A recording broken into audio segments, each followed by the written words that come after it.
Hello again and welcome back to our course on Excel 2013. In this section we're going to look at Excel options, which is probably the most important aspect of Microsoft Excel, certainly in terms of setting it up to suit the way that you work and to suit your own installation. If you're new to Excel, there's what may seem like a baffling array of options that you need to make decisions about. But in fact, with Excel options, provided you've got one or two of the most simple ones in place first, and I'm going to point those out to you now, then the others you can deal with as you come to them. And during the rest of the course, I'll refer you back to Excel options. So first of all, let's look at how we access the Excel options.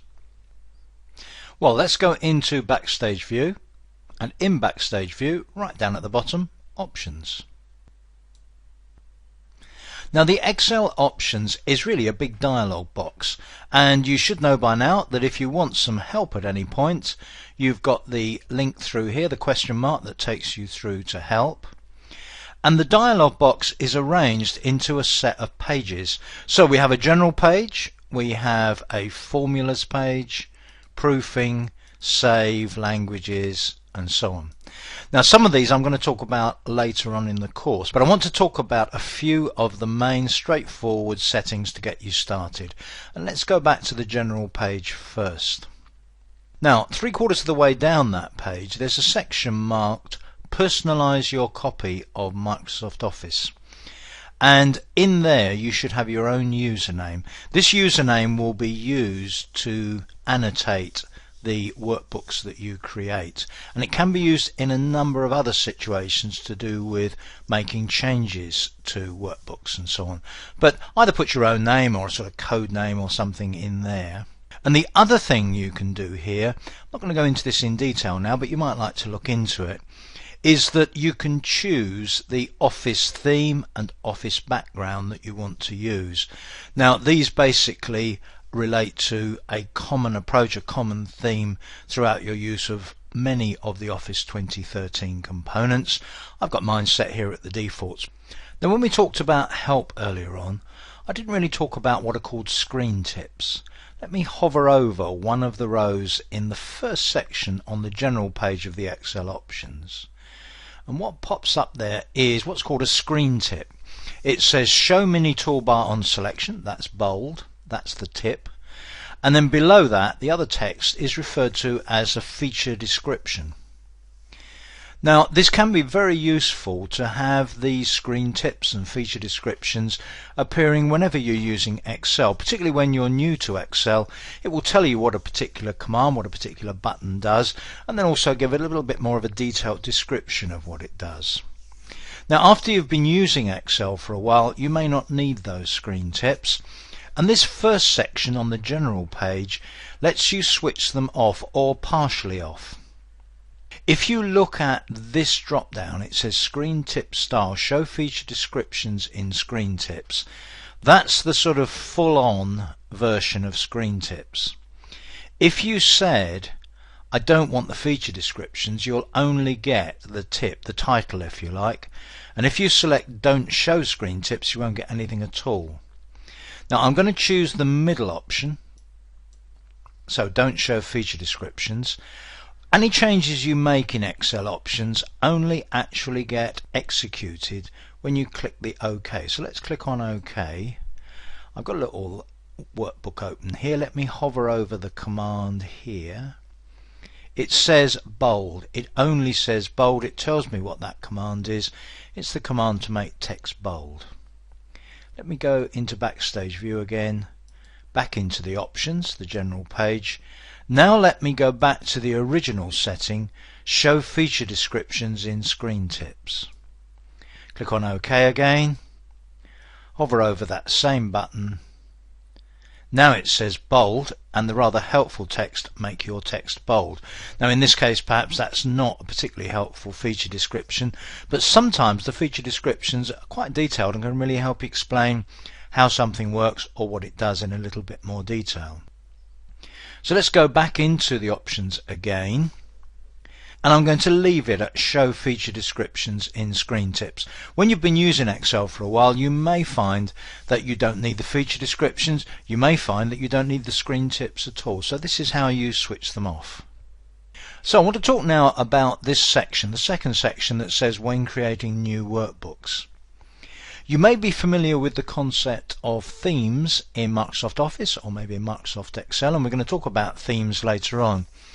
But with the theme that is applied to new workbooks, there will be a default body font, and at the moment the default font for new Excel workbooks is whatever that body font is in the selected theme. The font size is set to 11, so that means that when I create a new workbook, the workbook will have as its font the body font for the theme that's in use, and the font size will be 11. If I would always like the font to be something different, then I can use the drop down here to choose a different font from the theme, such as the headings font, or a specific font. Now the list of fonts on this machine there are hundreds of them now, and nowadays on a modern PC the number of fonts is getting to be absolutely huge. It's very difficult to choose between them, there are so many. But most people tend to finish up using a relatively small number of fonts, so familiar fonts, things like Calibri and Times and so on, will appear quite a lot. I'm going to leave this one set at body font so that it matches the theme that's in use. Another important option here is the default view, normal view. We'll talk about that later. And then we also have include this many sheets. For a very long time, when you created a new workbook in Microsoft Excel, the convention was to create 3 new sheets. That continued right up to the 2010 version. In the new version, the default is just to create 1 sheet in a workbook when you create a new workbook. I leave mine set at 1 because I find that usually, for most of the day-to-day work that I do in Excel, I do only need 1 worksheet. Although in many cases the number of worksheets can really become quite big, and I have worked on workbooks with literally dozens of worksheets in them. So you should set your defaults there to what suits you. It may well be that to get started it's best to leave them just as they are. And one other useful little setting on the general page right at the bottom, show the start screen when this application starts. The start screen is the one that we've always seen so far, the one with the template images on it and so on, with the recent list on the left. If you want to go straight into Excel without that, uncheck this box, click on OK to save the change, and next time you start Excel you won't see that start screen. Now I'm going to come back to the formulas page and the proofing page later. Let's go to the save page. There's one particular setting on here that I'd like to point out to you. When you're saving workbooks, it's usually a bit of a struggle to find exactly where you're going to put it. We're going to use SkyDrive later, but for the moment we're mostly going to be using your computer. You can say to Excel using this option roughly in the middle of this page, what's the default local file location to save workbooks to? Now on a Windows PC, this is Windows 8 remember, the default locations tend to be your Documents folder within your user area on the C drive. So in my case that location is C, Users, Toby Documents. You can set that to anything you like really, provided you have access to it. So if you set that here, then you're going to find that every time you come to save a new workbook, it'll go straight to that folder, probably save you a little bit of hunting around. So that's a useful thing to set as well. And just above that there's a checkbox that says save to computer by default. So by default it will come up with offering to save a workbook, a new workbook, to your computer, which again can save you a little bit of scrabbling around. For instance, if you're not planning to use SkyDrive and you almost always save to your computer, that's a good option to set as well. So now let's move to the next page. Again, very important, and this is language. Now depending on your locale you'll have the language set here accordingly. My default language is English United Kingdom. And I probably in a typical working week do roughly half and half English UK and English US.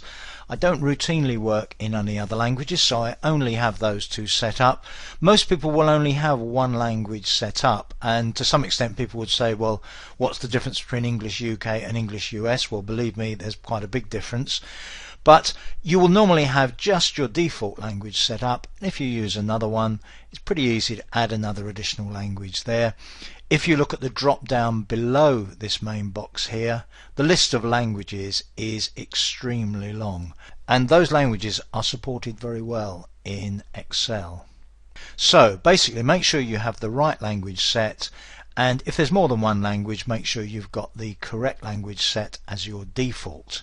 It's quite straightforward to change the default. If, for instance, I clicked on here to English United States, I could use a button at the right to set that as my default language. Similarly, if I wanted to remove that language, there's a remove button on the right. So there are a few more pages, and we're going to come back to these a little bit later on. In the next section, we're going to be looking at the ribbon and the quick access toolbar, so I'll come back to those in a while. The advanced options, some of those we'll be coming back to later on as well. And then we have a page on add-ins, which really caters for additional facilities that you can install. And then also in terms of protection and security, we have a Trust Center page that we'll also look at later. So we've looked at the most important Excel options for now. I hope that makes some sense. You need to go through the pages that I've highlighted and make sure that you've got them set correctly on your installation of Excel. And I'll see you in the next section.